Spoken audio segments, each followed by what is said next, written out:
আসসালামু আলাইকুম ভিউয়ার্স। আমরা যারা ইলেকট্রিক্যাল মেইনটেনেন্স বা সাবস্টেশন ইনস্টলেশন কাজের সঙ্গে জড়িত তারা সকলেই আর্থিংয়ের গুরুত্ব সম্পর্কে জানি।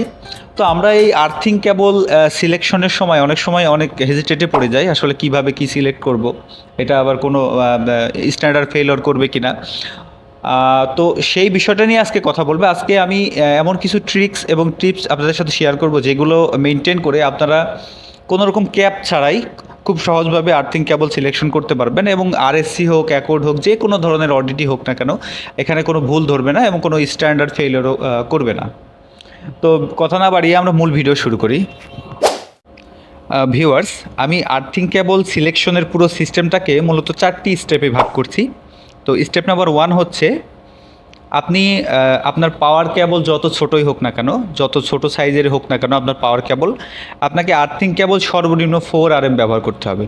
আপনি 4 RM নিচে কোনো আর্থিং কেবল ব্যবহার করতে পারবেন না। তার মানে সর্বনিম্ন আর্থিং কেবলের সাইজ হচ্ছে 4 RM।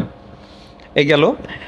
স্টেপ নাম্বার 2 হচ্ছে, আপনার পাওয়ার কেবল যদি 16 RM কম হয়, তাহলে আপনার আর্থিং কেবলও ফেজ কেবলের মানে পাওয়ার কেবলের সমান হতে হবে।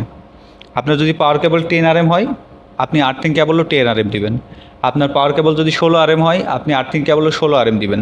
অর্থাৎ পাওয়ার কেবল যদি 16 RM কম হয়, তাহলে আর্থিং কেবলও ফেজ কেবলের অর্থাৎ পাওয়ার কেবলের সমান হবে। এবার আসি স্টেপ নাম্বার 3।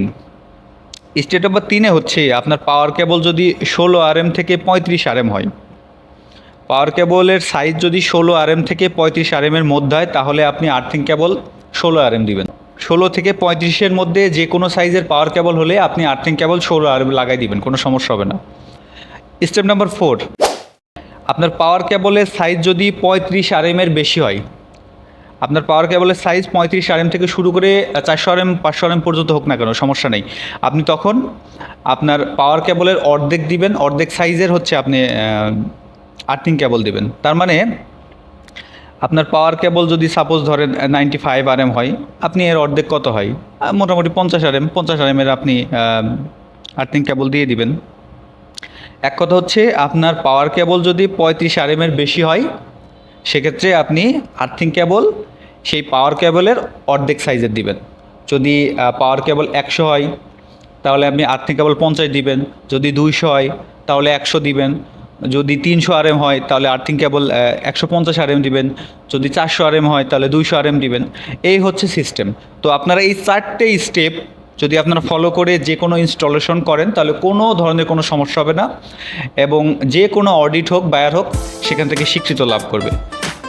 তো আজকের ভিডিও এখানে শেষ করছি। আশা করছি আপনাদের ভিডিওটি ভালো লেগেছে। সবাইকে ধন্যবাদ। আসসালামু আলাইকুম।